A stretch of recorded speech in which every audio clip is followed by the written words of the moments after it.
Hello అందరికీ. చూసారు కదా! వంకాయ కర్రీ అండి. చాలా యమ్మీగా ఉంటుంది. చాలా టేస్టీగా ఉంటుంది. ఇష్టపడని వాళ్ళు కూడా చాలా ఇష్టంగా తింటారు.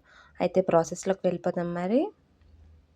సో, మంచిగా ఫ్రెష్ వంకాయలైతే తీసేసుకొని, మంచిగా ఉప్పు నీళ్ళైతే పక్కన పెట్టేసుకొని, వీటినైతే ఇలా స్లైసెస్ కట్ చేసుకోవాలి.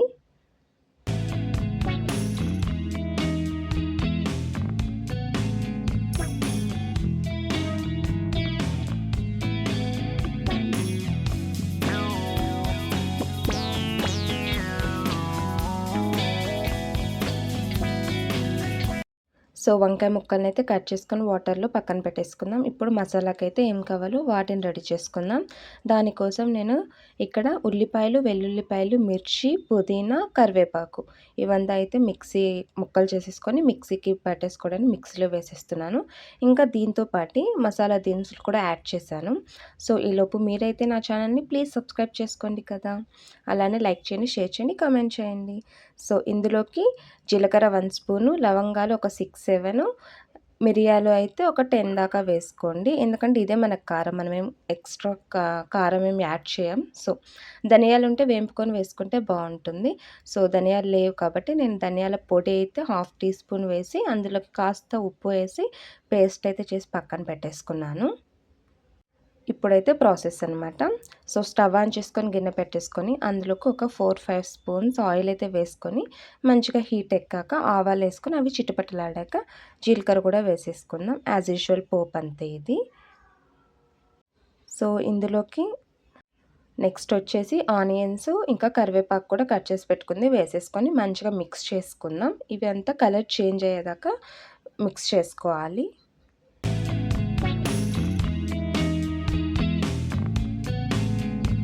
ఆనియన్స్ మంచిగా వేగిపోయాక అందులో ఒక 1 స్పూన్ పసుపేసుకొని 1 స్పూన్ జింజర్ గార్లిక్ పేస్ట్ అయితే వేసేసుకొని మంచిగా పచ్చివాసన పోయేదాకా మిక్స్ చేసేసుకోవాలి. చాలా బాగుంటుందండి. రెగ్యులర్‌గా చేసే కర్రీ కాకుండా ఇలా ట్రై చేయండి. చాలా బాగుంటుంది. సో, మళ్ళీ గుర్తు చేస్తున్నా నా ఛానల్‌ని అయితే ప్లీజ్ సబ్స్క్రైబ్ చేసుకోండి. సో, మంచిగా వేగిపోయిన తర్వాత ఇందులోకి కట్ చేసి వాష్ చేసి పెట్టుకున్న వంకాయలైతే వేసేసి మంచిగా మిక్స్ చేసుకుందాం బాగా మగ్గేదాకా. సో, మూత పెడితేనే మగ్గుతాయి. ఇలా 1, 2 మినిట్స్ ఇలా కలిపేసి తర్వాత మూత అయితే క్లోజ్ చేసేసుకుందాం.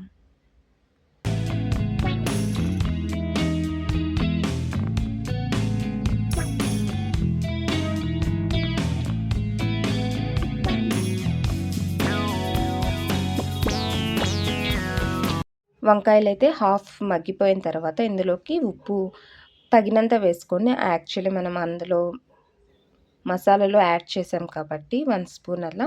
సో, ఇక్కడైతే కాస్త తక్కువగా చూసుకొని వేసుకోండి. తర్వాత తక్కువైనా మళ్ళీ వేసుకోవచ్చు.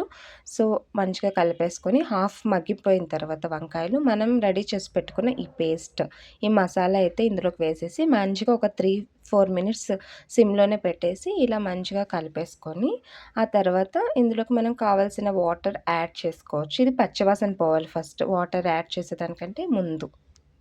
సో, చూసారు కదా! మంచిగా మగ్గిపోయినాయి. ఇప్పుడైతే ఇందులోకి మనం కావాల్సినట్లు వాటర్ అయితే యాడ్ చేసుకోవాలి.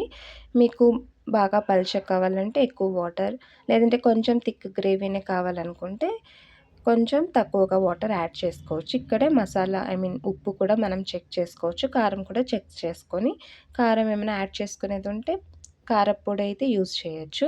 సో, నాకైతే పర్ఫెక్ట్‌గా సరిపోయినాయి ఉప్పు, కారం అయితే. సో, ఇందులోకి నేను 1 గ్లాస్ వాటర్ అయితే వేసుకొని బాగా పచ్చివాసన పోయేదాకా ఉడికించుకోవాలి. ఎందుకంటే పేస్ట్ ఇవంతా పచ్చివాసన వస్తే బాగుండదు కదా! సో, మంచిగా ఉడికించుకోవాలి. సిమ్‌లో పెట్టుకొని ఉడికించుకుంటే మంచిగా ముక్కలకంతా బాగా పడుతుంది. ఇంకా పచ్చివాసన పోయి కూడా చాలా చక్కగా ఉడుకుతుందనమాట. సో, బాగా ఉడికిపోయింది. చూసారు కదా! ఎంత మంచిగా దగ్గరకొచ్చేసింది. ఇది థిక్ గ్రేవీగా ఉంటేనే చాలా బాగుంటుంది. థిక్‌గానే చేసుకోండి కుదిరినంత వరకు. చాలామంది కాస్త పలుచగా తినడానికి కర్రీస్ ఇష్టపడతారు కాబట్టి ఇంకొద్దిగా వాటర్ అయితే యాడ్ చేసుకోవాలనుకుంటే మీ ఇష్టం. సో, దీన్నైతే నేను చపాతీలోకి అయితే తింటున్నాను. చపాతీలోకి, రైస్‌లోకి ఎందులోకైనా పర్ఫెక్ట్ ఉంటుంది. తప్పకుండా ట్రై చేయండి. నా ఛానల్‌ని అయితే సబ్స్క్రైబ్ చేసుకోండి.